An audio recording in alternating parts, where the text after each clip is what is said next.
This is a poem called Green and Grey. Sorry, no, it's not. This is a poem called Solid Earth. I think it's from a book called Green and Grey from a magazine of verse, but I'm not sure. I'll come back to you. Look in the description, whatever. It's a great start. The poem goes something like this. Scurvy doctrine that the world is a bubble. It is much more solid than that. A monument built out of rubble, if you will, a high silk hat with the inevitable brick inside, a perfect whale of a brick. Love to make you vain and pride to make you sick. This is well. First of all, I got the title of the poem wrong, and I actually realized halfway through I was actually reading the wrong poem. So on that note, Brian is here, and Dave is here, and Nigel is here. We may even have more guests as we go along. I don't know. Welcome anyway, whoever you are, wherever you are. Brian, it's a great start to the podcast. How the devil are you? How were your nerves during that match, Liverpool versus Watford? I'm brilliant. I'm absolutely brilliant. So glad the football's back. God, how painful was that? How boring was life without Liverpool for those, felt like forever. But nerves are fine now. But the last 10 minutes, 15 minutes of that game, it started to kind of like, oh, okay. I had to listen to Jim Beglin just having woeful commentary the whole time, saying, the what nerves are palpable. Okay. Just spin the lingo bingo wheel and, just fill in the gap. He was saying, you could feel the nerves around. This is early on in the game. And I was like, no, you can't. It's fine. We're okay. We're totally fine. But then in the second half, when we started to kind of just play volleyball and hit like chopping passes left, right, and center, I started to feel a little bit twitchy bum. But VAR came to the rescue. So could you watch, Brian? Because I couldn't watch at that moment. I was sort of half looking away and half getting distracted, and I was just like, man. I was could you Neo actually in the Matrix. I just sat there cold. That ball was going in. This title's coming to us. We are having our bus rides. Oh, it's on like Donkey Kong. Oh, magic. Let's hope so. It was a great penalty, but brilliant, man, brilliant.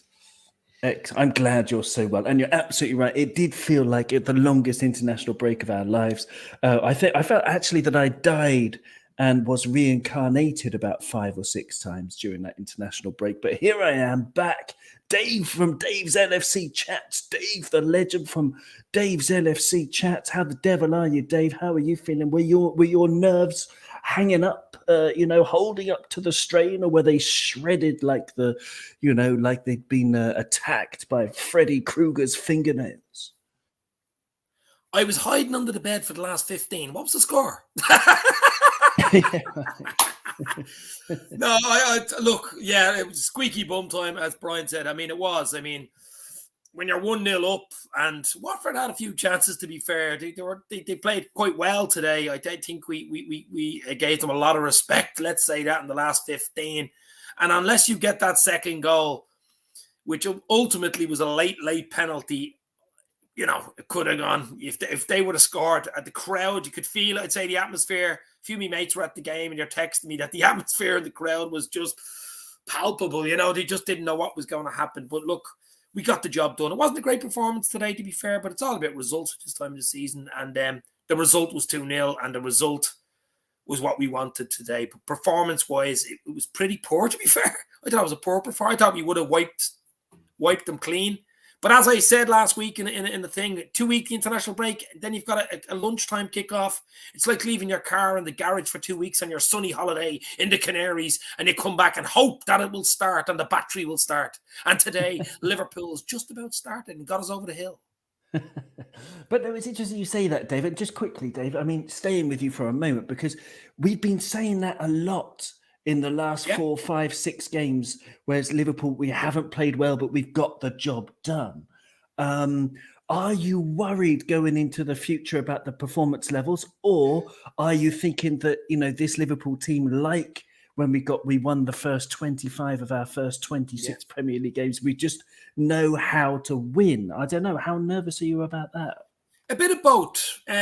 Look, we're scraping wins, scrappy wins. Not playing well, winning is a sign of a good team and a sign of a team that can win the league or win trophies.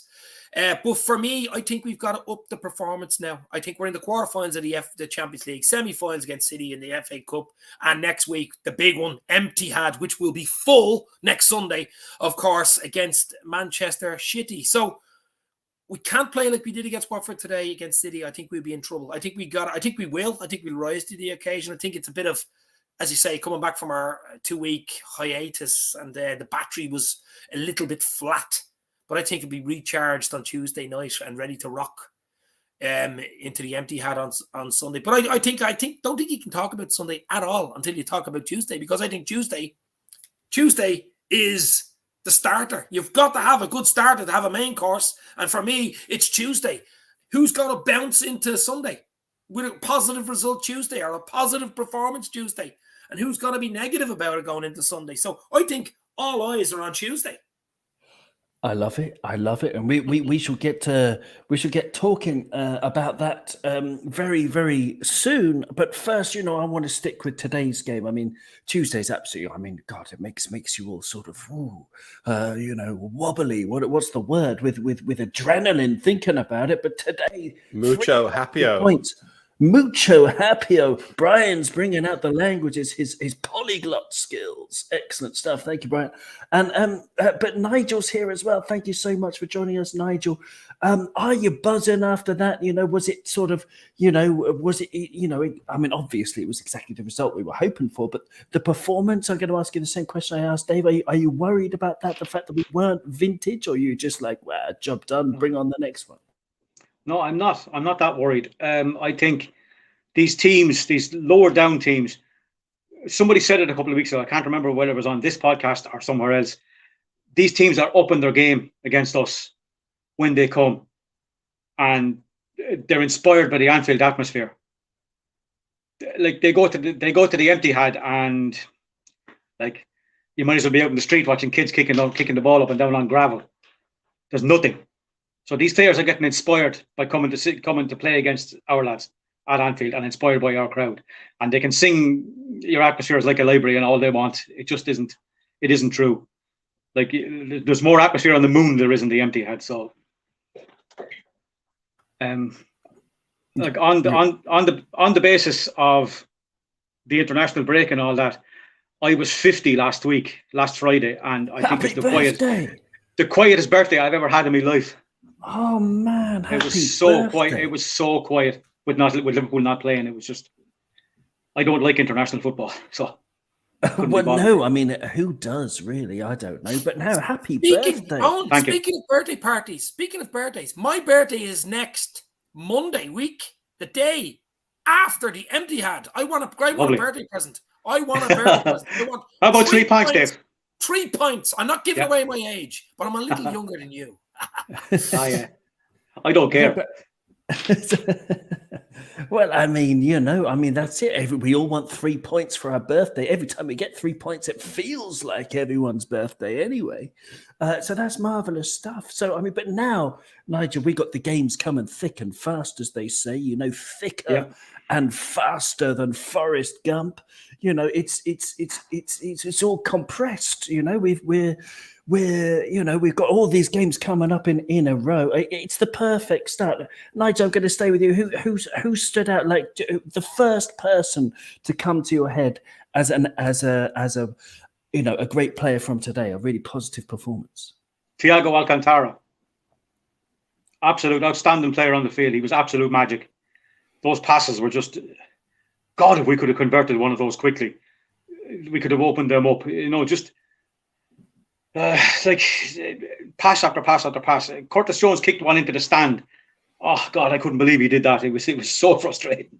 He split him wide open with a brilliant pass, and he did it time and time again. And we just kept wasting opportunities to put in crosses by hitting shots from outside the box that we shouldn't have been hitting. It's wonderful, isn't it, to see Thiago, purring like a panther. Yeah. It's absolutely fantastic, Brian. Alan's in the chat. Hello, Alan, and Aid is there as well. Great to have you with us, guys, on YouTube. For those of you listening to the audio, and Alan says that his arse muscle is all better after the international break, Brian. He wants you to know that. It's good to know. I was worried you'll about be his arse, to be honest with you. Yeah, I mean, you spent 2 weeks. People laugh fretting at about arse it. injuries, but arse injuries are not to be snickered at. They're very serious. You can get into a lot of trouble with someone with arse. And Alan had a very, very serious arse injury, so I'm glad to hear that's good news. Oh man, I've got an anecdote about an old lady and her arse, but maybe I'll save it for another time. It's not exactly football related. Ask me off air or email me, toponpodcast@gmail.com. I'll put it into words.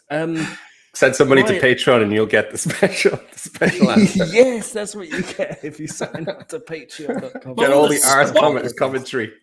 Exactly. Special insider arse material. The old lady arse story will be yours. I will send that out to all Patreon subscribers. Absolutely. From as little as $1 per month.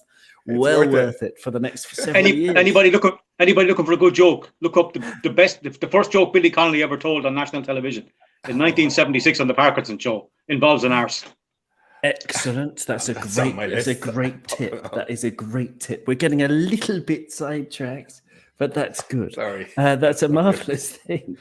Brian, I kind of forgotten the question I was going to ask you. Oh yeah, standout performers. Thiago Alcantara, as Nigel said, brilliant, great call. He was absolutely superb today. You can either talk about Thiago or another of the marvelous players that pop into your head as having played superb. Go. Thiago. He is different gravy. My God, it was just beautiful. Absolutely beautiful. There was ever an example of one extreme of the footballing skill world to another. That pass from Thiago to Curtis, and it was just a Rolls Royce of a pass. It's the kind of pass you dream of making. And then Curtis skied it. And I was like, oh, Curtis, don't do that. He was amazing. As my friend said, he was like shit in a field. He was everywhere. You could see him do everything. He was in goal. He was in the middle of the pitch. He was up front. He was in the back. He was running the line. He was everywhere. It was unbelievable. One of the best performances I've seen Thiago have. And at one stage, I just turned around. It's amazing that we're only winning 1-0 here. And yet Thiago is absolutely having a stonker of a game. He was just brilliant. Did everything right today. He played one. I think he had one dodgy pass or one dodgy moment, but that's okay. He's allowed that. But the level of, every time Thiago gets on the ball, we all get up off our seats a little bit. We think, what's he going to do? Is he just going to cycle the ball out, whatever, or is he going to do something magical? And he did something magical a few times today, and it was just brilliant to watch. So, and you can tell he's hungry. He knows we're in it. We're in some special moments now. We're 8 weeks to glory, and he can feel it. And he's a born winner. And you could tell he wanted to win that game today. He was tackling. He wasn't coming out 50-50s. He was absolutely smashing into tackles. Thiago all day long.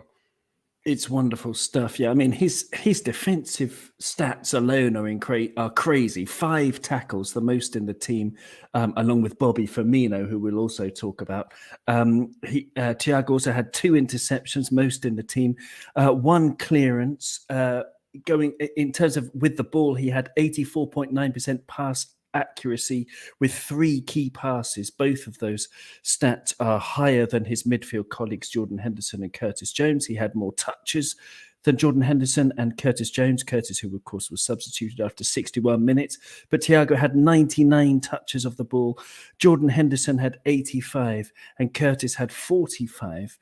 3 key passes for Thiago, 2 for Jordan, 3 for Curtis, which is good, and one shot from Thiago as well. But it's not just the stats. I mean, you can't see. It's not at all the stats to enjoy Thiago's game, is it, Dave? It's like, one moment for me I remember where he was disappointed with himself because he rolled this ball along the horizontal pass along the floor, and it was just a sort of millisecond either too fast or just slightly in the wrong place. Slightly, no one else on the pitch would have even seen the pass, and there's Thiago beating himself up over something that was just absolutely so imaginative that it's just wonderful. Even when he gets it wrong, it looks amazing, Dave.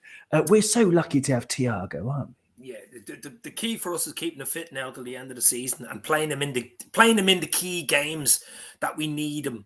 I was a little surprised he started today. I thought he would have rested him for the Champions League and then possibly the City game, because I think the Champions League suits him even more than the Premier League. That type of football, because he's world class talent on his day. I mean, he's absolutely brilliant. So for me, key is he stays fit. He stays fit. We have a real chance, guys, at top level Champions League.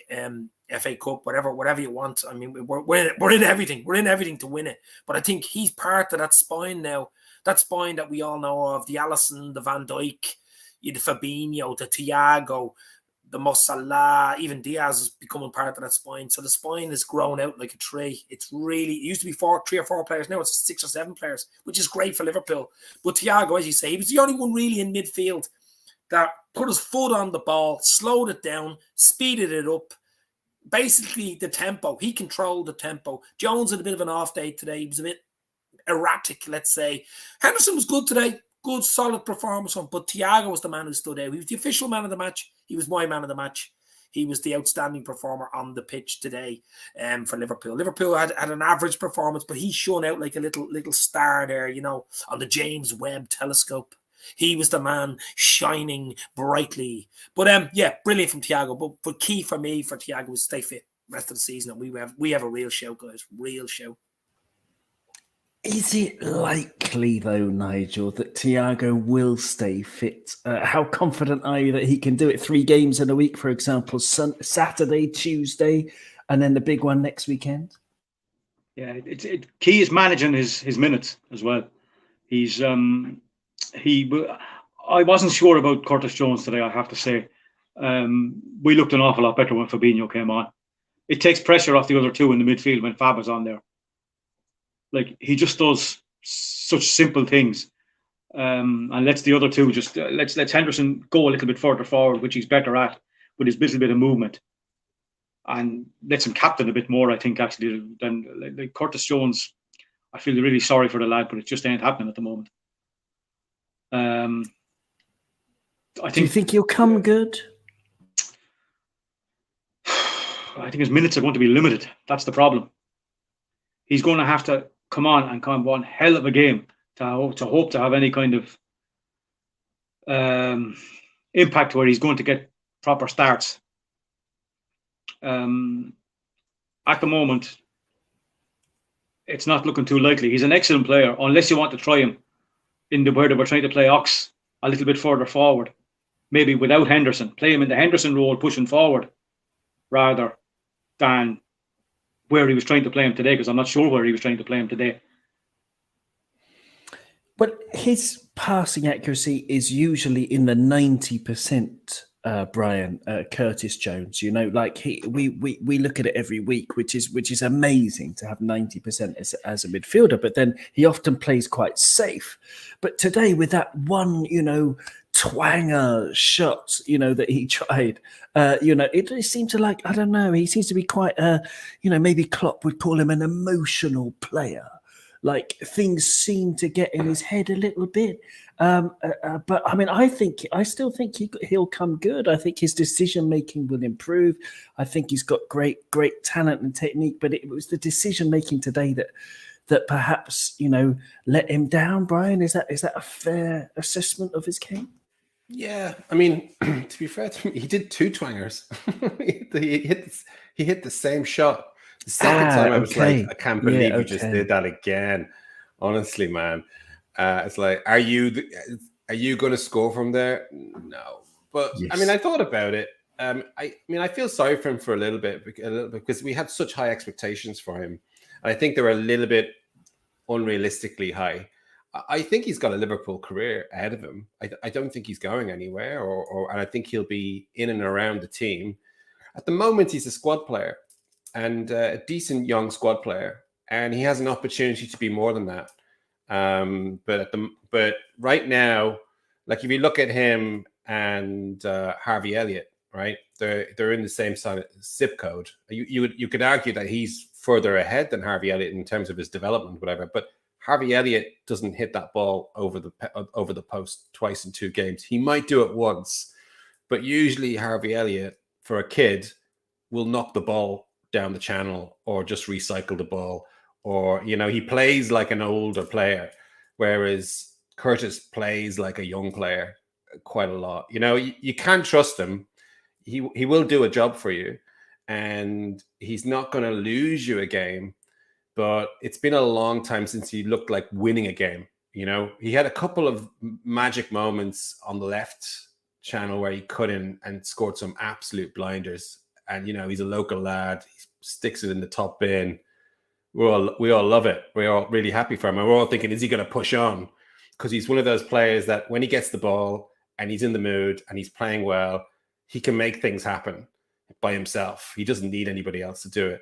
But I think he needs to learn the other aspect of the game. Like, yes, you have one of those shots, you put it on target, but you're not Mo Salah yet. And you have a job to do. And if you want to keep that position or get more minutes, then you're going to have to do a little bit better than that. I mean, it wasn't bad. He didn't stink the place out, but he didn't exactly help his case either, So, but having said that, I think, you know what? He'll stick around. He'll be around for a long time. He may not get as good a contract as potentially he can get if he's setting the world on fire. But no, he's a great player. He's going nowhere. And as you say, I think sometimes we forget how young he is as well. I mean, he's how old is just 21. He's just turned 21 in February. I mean, honestly, Football Manager terms, if you're playing Football Manager, he doesn't even get into your team. he's miles away, but he's been in our team for 3 years. Thereabouts. So I think he's not going through one of his best patches at the moment, but give him time. Great answer. Yeah, great answer. I mean, it is worth repeating. His stat of 3 key passes today was, as many as Thiago managed and Diogo Jota managed, and that they were the top 3 in our team. Dave, I know you probably have to chip off fairly soon, but I want to talk to you about a moment of joy. And that was Diogo Jota's goal, set up by Joe Alexander Gomez. What a cross. Do you know what? It was a lovely move. And before that, Alisson actually pulled off a save. And it was 0-0. Yes, Your man running through on Alisson. Now, it wasn't the best save in the world, but he went down well. He came out at him, came out fast at him, made the striker make the decision. Great save. And we go up the other end. And a great move. And Gomez with a lovely ball. And Jota has got the Lotta. What a header. Gets in between the 2 centre-halves. A small little fella. And he is one hell of a header of the ball. He's up there. Like Ronaldo's a brilliant header. Another Portuguese player. But what a header of the ball that guy is. He's got something special about him. He's got that little fox in the box about him that we don't have with the other strikers. That's why I like Jota. You know what I mean? He gives you something different than all the other boys. He can get little tap-ins. He can score headers. He can score rippers. He's a bit of pace and he's a bit of a niggle about him. He's like an old-school centre-forward, isn't he? And I absolutely love him. But what a player Jota is. But just a quick word, because I'll be going in about 10 minutes. But I just want to say something about Curtis Jones. As you said, he's just gone 21. He's young. I think he won't go anywhere. I heard people on Twitter talking about going out on loan. He's not going to. He's a first-team player. He's not going to be going out on fucking loan. Forget about loan. Klopp likes him. He's a lot of development still to do. He's a local lad. I think he'll come good. Whether he'll be a Thiago or someone like a Henderson or even he won't be as good as them. I don't think he'll get to that level. But as you say, I still think he's a lot more to learn. He's a lot more to do. I think Liverpool's the team for him. The squad's for him. Our midfield's getting old. It's not getting any younger. He's only 21. He can be potentially there for 10, 12 years. I think he has a good career ahead of him. He's just got to stick in there. Stick in there. He has something about him. There is something about him. That goal he got against Everton, the top corner job, when he was only breaking on the scene, everybody thought, this is it. This guy is the next. People are talking about Steven Gerrard even at that stage. But come on, let's be real. But if he can stay in the squad and be a first teamer and come on and play in certain amount of 10, 15 games a year, I mean, that's just... To get into Liverpool squad is amazing enough. Maybe then get it in move if it doesn't work out in 2 or 3 years. But I can't see him going anywhere. He's been a bit unlucky as well with circumstance and stuff. But I like. Do you think it's his hair? Do you think it's his hair? I think it's his hair. I think it's his hair. I think it's TikTok. It's TikTok at that age. Harvey Elliott has to be careful to be a TikTok boy as well. He should go to Harvey Elliott's hairdresser, and that would exactly everything out. That's my problem with all the young players. Saka at Arsenal now. Get away from your TikTok and your Instagram dancing like Oxalate Chamber. Ever since he did that dance with his wife, he's gone downhill. There must be a link. There you go. You've heard it here first. Stay away from TikTok. Don't dance. But interesting comments coming in as well from people. Alan says in the chat that Jones needs to stop trying to do something amazing. Just play the simple game. Be reliable. Building up minutes and the chances will come. Whereas Jack Mack says he thinks it's a good idea, basically, to send him out on loan. He says if we can bring in another more experienced central midfielder to replace Jones, to give him first team footy in the Premiership, would be Premier League, it would be massive for his development. I mean, I can see both scenarios working out well for Curtis if he does go out on loan to a place where he's guaranteed to play a full season, for example. He could benefit from that in a good team, but I'm siding with, I'm on Dave's side. I think it'd be better to keep him around and play him into form. But the goal, Dave, before you do chip off the goal, Diogo Jotta'S goal, how did you react when that ball went in? Was it just suddenly, did you leap to your feet? Like, I won't finish the analogy I've got in my head. Like a salmon. I had something a lot worse in my head. Yes, like a salmon. I jumped from underneath the bed where I was hiding for most of the game. And I took the mattress off my head and could not believe it. Went back into dreamland of winning the quadruple. There you go. Excellent answer. Excellent stuff. But yeah, Diogo Jota was there. Diogo Jota, the slaughter. I mean, he ended up with 6 shots.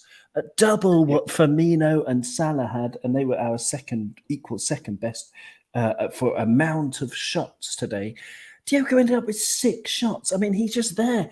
He tries them from everywhere. He tried a long shot. He tried various things today, various ways of scoring. Perhaps he should have done better with a couple of headers, maybe. But he's just wonderful player to have around. Does he get in your team, Nigel? For example, on Tuesday, are you keeping him in the front 3? I probably am starting off himself and Mo, and I'd actually start Diaz because he knows Porto. I'd just like to come back to Dave's previous comment on his mattress. Did your mattress go into the corner like the header, Dave? Mattress Mick is very happy. There's a guy over here in Ireland, if you don't know me, he sells mattresses and his company's called Mattress Mick. And I met him one day and I was saying to him, you could actually have a cartoon called Mattress Mick and Duvet Boy. Or Duvet Dave. I mean, it could keep the alliteration going. No, very nice, very nice. I just like to say about as well. Jotta'S brilliant in the air, and you're all about Ronaldo heading the ball, but the problem is Ronaldo's head is the size of the statues on Easter Island. Like, he's a big, huge head. Like, he can't miss the ball. But Jotta'S got a great leap. His spring is very good. His timing is very good. And he just gets it. He got into the gap. Well, yeah, something like that. It's too good. Non-spot. I mean, you can't argue, can you? He's absolutely right. Absolutely right. But no, Dave mentioned Alisson Becker as well, Nigel. Superb. Alisson What a Becker save. was unbelievable today. Yeah. I mean, what a save, but what a guy. He tried a couple of drag backs again, like he's doing every week now, giving us not just kittens, but, litters a whole menagerie of baby animals every week. He's trying it, but is it? Are you getting? Is it easier for you to watch Alisson do these crazy things now because you just 100% trust him, or is it still a bit? It gets a bit iffy if he makes a mistake, but it's like Ray Clements again. Nothing for 89 minutes, and then he has to pull off a save, and he does. And it might not be in the best save in the world, but he still had to make it, and he did. We broke down the field and scored. There's the difference. Like I think the only goalkeeper that comes anywhere near him in the Premier League is Mendy. Other than that, De Gea is a good keeper, but he's getting plenty of practice. I think our lads are. I think he's those two. I think and Mendy and I think Alisson is number one. I wouldn't have Ederson. There's a mistake in him. I'm not that fond of him. I think Alisson's 10 times better than he is. Well, I like it. Yeah, go on. No, that's it really. It's just I just don't think like there's all these agendas coming out. I don't know if you heard. I turned down the sound on McManaman and the other guy when they were doing the commentary, but I heard a bit of the start, and they were talking to Zola, and they were talking to Crouch, and they were talking to Les Ferdinand, and they were just generally talking, and like Watford could possibly get something out of the game, and however they set up and stuff like this. Like we seem to be written off at every turn by these experts. I won't listen to McManaman. He's absolutely terrible. What drivel was he spouting today? I don't know. I seen stuff coming up on Twitter. The way he goes on, I wasn't even listening to it. I turned down the sound on my telly and turned up the sound on Liverpool TV. And I had a way of doing it. Yeah. I had Steve Hunter and Alan Kennedy, so I was pretty happy with that. Classy. That's the way to enjoy your matches, not with Steve McManaman's. I mean, I don't know if he's ever said a sharp thing, or is it? I mean, it's all just sort of drooly nonsense, isn't it, Brian? But from McManaman's, mad mouth. It's like I think he's slightly mad because I don't know if I can boil it down to such simple terms, but I don't know. From today, Alisson Becker. Brian, I mean, I've spent the last 2 weeks, as we all have, thinking about the title race, thinking about the quadruple, and thinking about the key players in it, and the key players, great performers this season. And Alisson Becker has been great, hasn't he, Brian? And he was brilliant again. He's worth his weight in meteorite stone, which is much more valuable than gold. Yeah, well. It's funny you mentioned meteorite stone because we all know my feelings towards Alisson and his beautiful face and his beautiful hair, his big, massive hands. He's just the coolest dude on the planet. And, every time he plays, especially at Anfield, I always have this image of him just getting his ukulele out and serenading the lady and jumping on his white horse and just fucking off. Another 3 points, saved the day again. But now his white horse has got wings. It's a Pegasus, and he flies to Mount Olympus because he's fucking Zeus at this stage. The man can do no wrong. Guy is everything I wanted to be in this life, and I'm not. I wish I could have his hair. I wish I could have his beautiful eyes or his ability to sing a ballad. What can he? He's just amazing. And then he gets tested. There's always a moment where somebody's fucked up somewhere, and one of these shit teams are one-on-one with Alisson, and he's like, no bueno, it's not happening today. Bang, stops. And not only that, he'll start off an attack almost straight away. Bang, pings the ball out into the channel, and it's a goal. He's amazing. I can't think of I wasn't lucky enough to see Liverpool play back in the previous glory days, so I don't really have anything to reference to. But that other fellow over in what the Etihad, is that what you call it? That's just brilliant. The guy's got a tattoo of a bomb on his neck. No, we're not having him. That guy, I don't even know what, if it's a bomb, I don't know what it is, but it's just if you're going to have a tattoo on your neck, make sure it's a good one, and it's not a good one, right? So we're not having him. And Mendy maybe, but is he a god? No, Alisson is. So another day at the office for Alisson. This is what he does, week in, week out. Best goalkeeper in the world for me right now. Excellent. Yeah, it's hard to argue with that. Absolutely. Dave, maybe one last question to I don't know, to hear your thoughts on Jurgen Klopp, because there was a stat that someone sent us on a WhatsApp group from Karen, our friend Karen. Exactly, 160 wins from 250 games, which is more than Mourinho got. And Mourinho, remember, inherited a stellar More team. than Ferguson got. More than Ferguson got as well. And Jurgen is, I don't know, finish the sentence. Jurgen is what? I'm going to go back to go forward. Okay, good.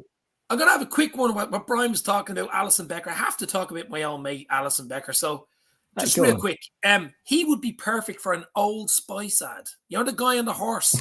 He would be absolutely perfect for that. Yes, or absolutely. even a Milk Tray ad. I was just going to say the man from Milk Tray. Tray. Yes, exactly. There you go. Look, Jurgen Klopp, I've been saying it for years, well, 2-3 years now. Jurgen Klopp is basically almost like Shankly reincarnated. He has Shankly DNA for me. The way he talks, the way he knows the city, loves the people, just the way he conducts himself, the man manager that he is. He's more Shankly than Paisley. Let's be real, for me. And he just never puts a foot wrong, instills religious fever into these players when they come out onto the pitch, into the cathedral or whatever you want to call it at Anfield. So, I mean, what can I say? I can't say anything bad about him. I mean, he's just ridiculous. My problem is he only has 2 years left on his contract. And everybody's talking about Mo Salah signing an extension and everybody else signing extensions. If my biggest one would be if Jurgen would sign a bloody extension, because he is the glue. He is the foundation. I mean, Shankly was the foundation of Liverpool, let's be real, of the House of Anfield, basically. Then Paisley came in and put up the bricks and the doors. But I think Klopp is putting a penthouse up there, baby. Klopp has the penthouse up there, and he has one hell of a penthouse. And I'm hoping to fill it with trophies by the end of this season. But Klopp, for me, is the main man at Liverpool. Forget about Mo Salah. I'd love him to sign and stuff like that, but it's Klopp. It's all about Klopp for me. And he's been unbelievable. And the week he came in, my man passed away.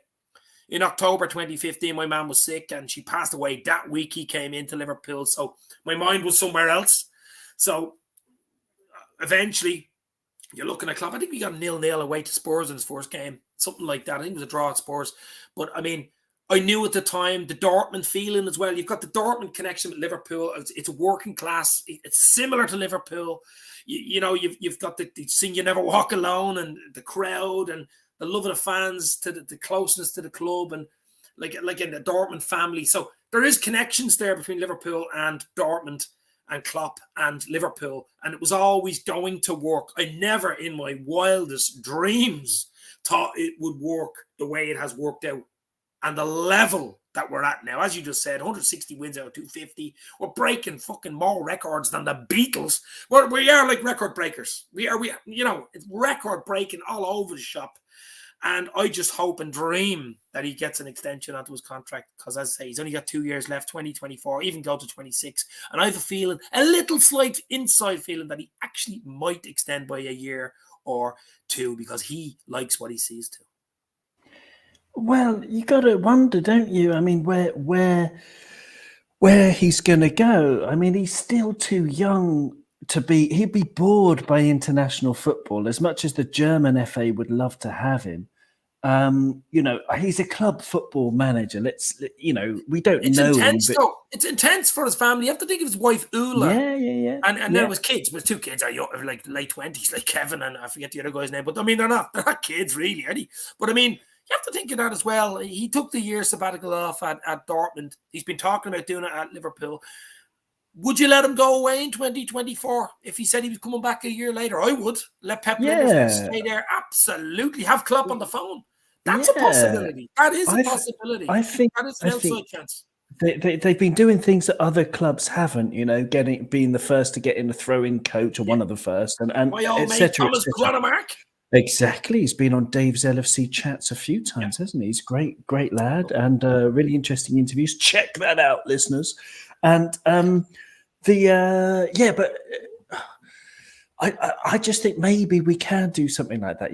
Say to Klopp, go away, spend time with your family. But that year sabbatical, don't forget, it was only about 3 months, and he couldn't hack it. He obviously couldn't hack life without regular footing.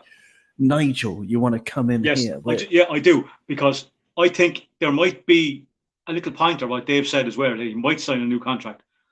Look what we've signed in the last few days. Looks like we've got the guy from Fulham, Carvalho. We've signed that young guy from Derry, the 15-year-old Trent Kone, whatever his name is.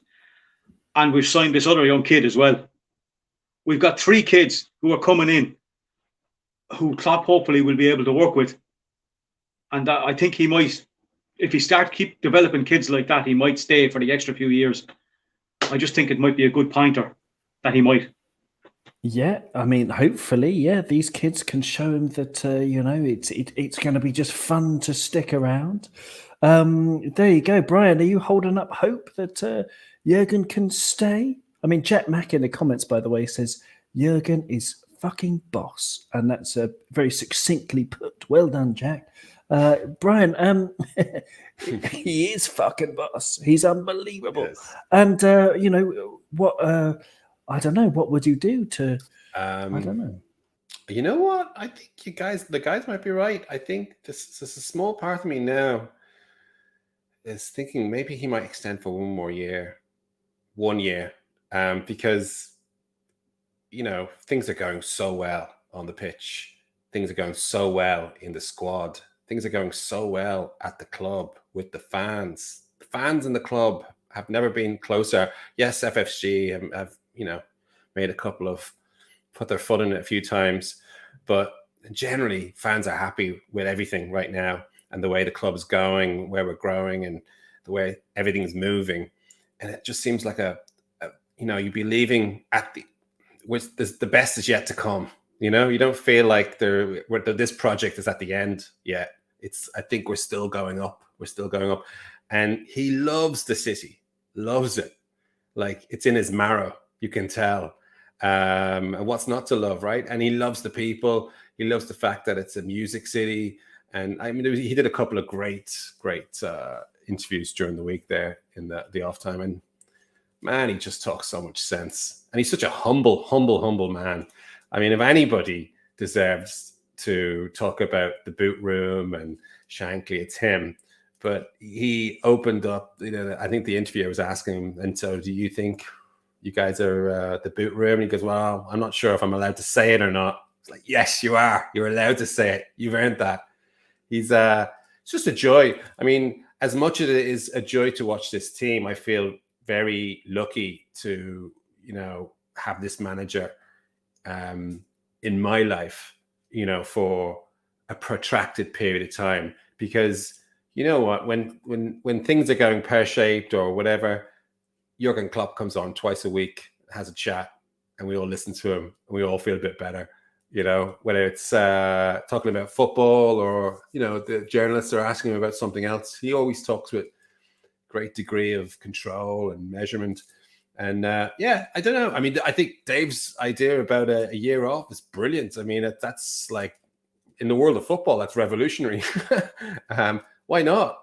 If he's only leaving just to decompress because he hasn't had a break for so long, and that's the only reason he's doing it, then why are we forcing him to go to another club to start up? Why can't we say, Pep's going to run stuff? Why is your way? Go on holiday, switch your phone off for a year. We'll keep, like, as he always says, we'll be like a dutiful wife waiting for the soldiers that go off to war. We'll wait for you, Jurgen. And we'll keep your beer tanker warm or cold or whatever. I think it's a great idea, but he may just feel like his job is done and it's time to pass the baton on. The great thing about him, unlike other very famous, well-known managers, is it's as important to him to leave the club in in a better place than when it's not about his achievements. It's not about, the special one or, feathering his cap. It's about building the club up and putting it in a place where when he leaves, they'll be very well set up to carry on rather than, what happens now? Because we all saw what happened when Ferguson left. It was a complete vacuum. The life that destroyed that club. Every road went through that guy, and he made no effort to build a club afterwards. When he went, all he cared about was getting that title. And whereas I didn't know about those signings that you guys mentioned, it the Fulham lad and the lad over in Ireland. It's brilliant. So we don't know. We'll see. I'm hoping he stays. If he doesn't go, he'll go with my blessing and my eternal thanks. And I hope he writes a book, because I'll read every word of it over and over again. Yeah, exactly. Or you can just, watch all the highlights from all the games again. There are some amazing compilations already of us. For example, I was watching the other day of, great European nights. I mean, we all know which ones they are. But just to see them again and again and again is just beautiful. Next up is Benfica. Dave, if you do have time to give us your thoughts on Benfica on Tuesday, how are you feeling about it? Well, basically, just before we go, that Boot Room show on BT Sport, I think it's on Tuesday. It's called the Boot Room Boys, I think. Another one of my mates, Peter Houghton from the farm, actually is the interviewer. Excellent. And I DM'd him after he interviewed him and actually asked him the question on Klopp, because he's a top red since the 70s. I've already had him on my show a few times, but he was saying that I was asking, what is Klopp like? You've been with him there for the last 3 hours, having cups of tea with him. He says he's exactly what you see. He's like a Ron Seal boy, exactly what you see on the tin, basically. And he's what you get. There's no fakeness. He's what you see. Yeah, you could tell, can't you? Yeah, he's a very genuine guy. 100%. 100%.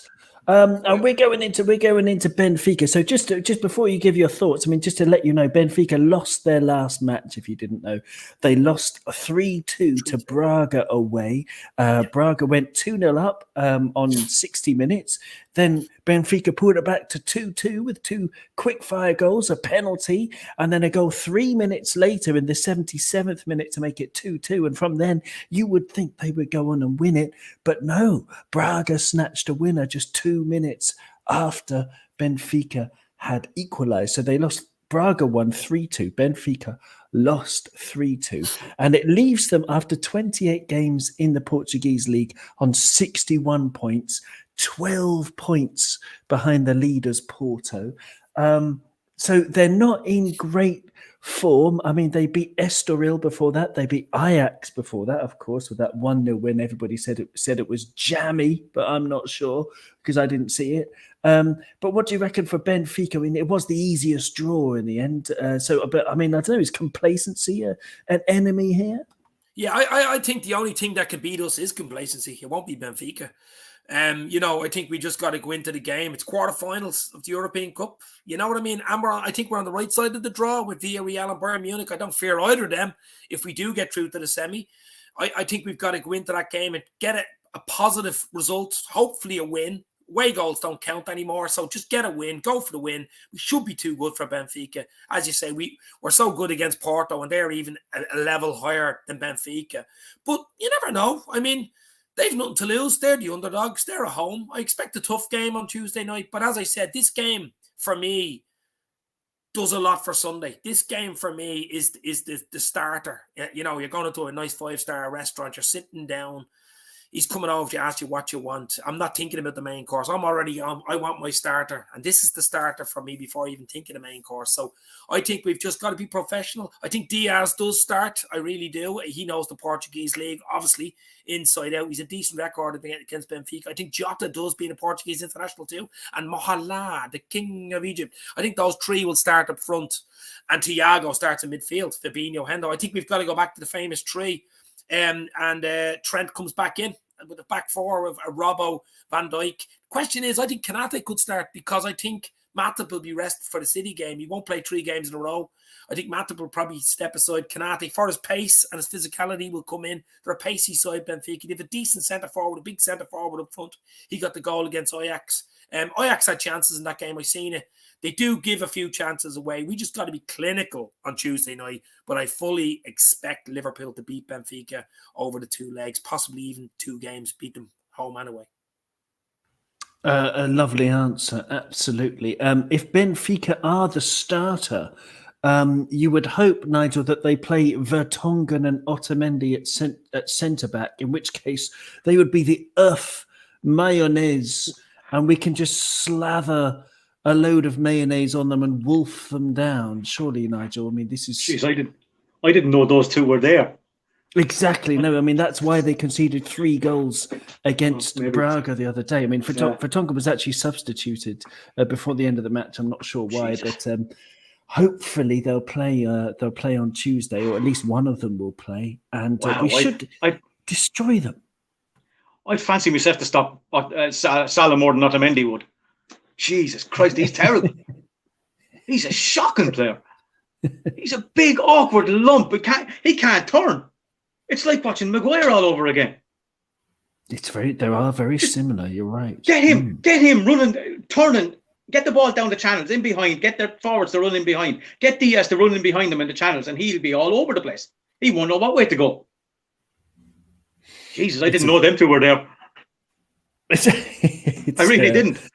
It's excellent stuff, Brian. Are you equally, amazed that these 2 cart horses are still wheeling the cart around the track?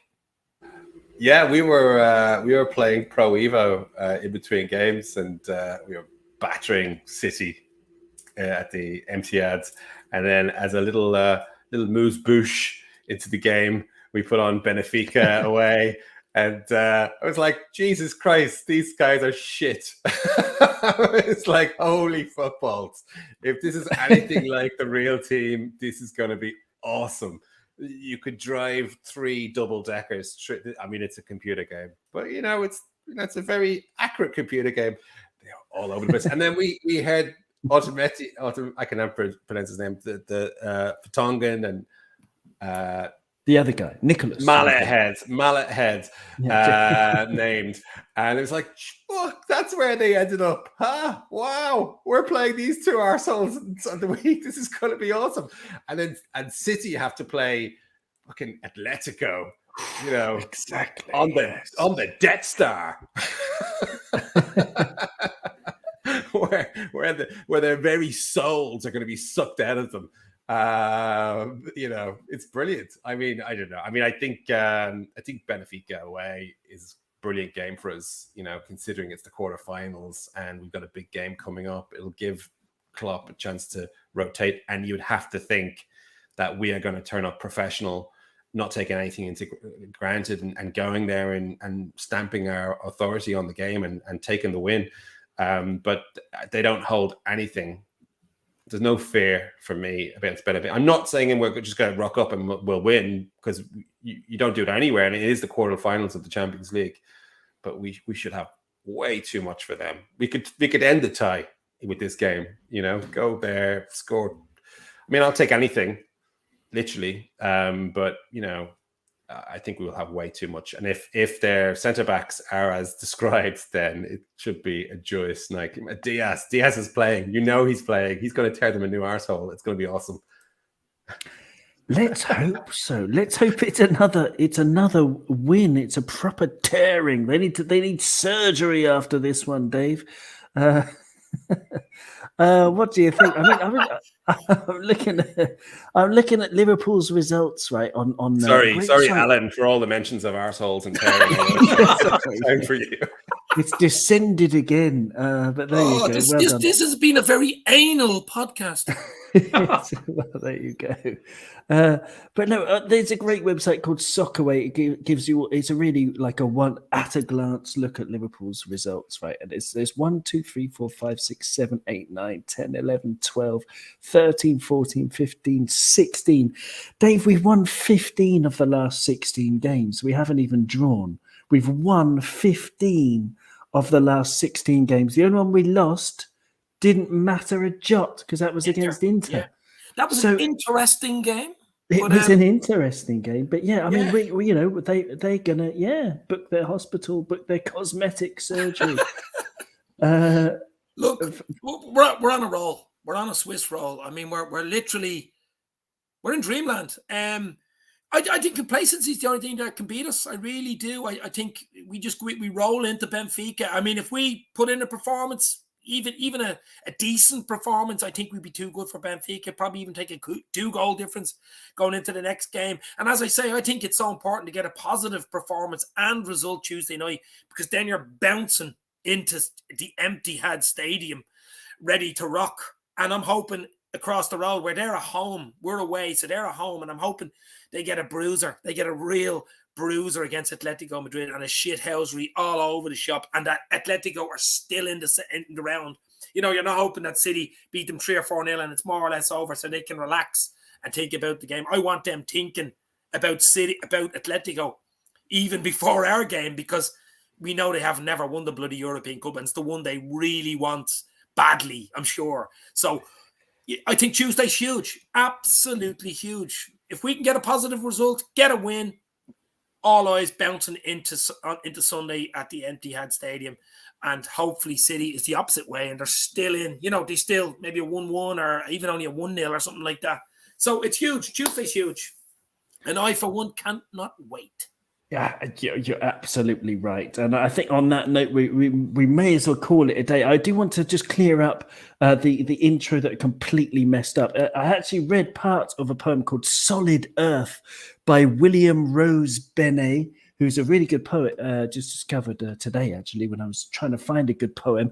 And the poem I was supposed to read out was called Bad Nerves by Walter Pavlich. And I just want to read you the start of it because I think it's great. It goes to, and thank you, by the way, for joining me, Brian and Dave and Nigel, and thank you to everyone who's listening. Just to finish, this is Bad Nerves by Walter Pavlich. On the jangly days, they fret on their own, drunk on adrenaline, great beakers of it in a mad boil.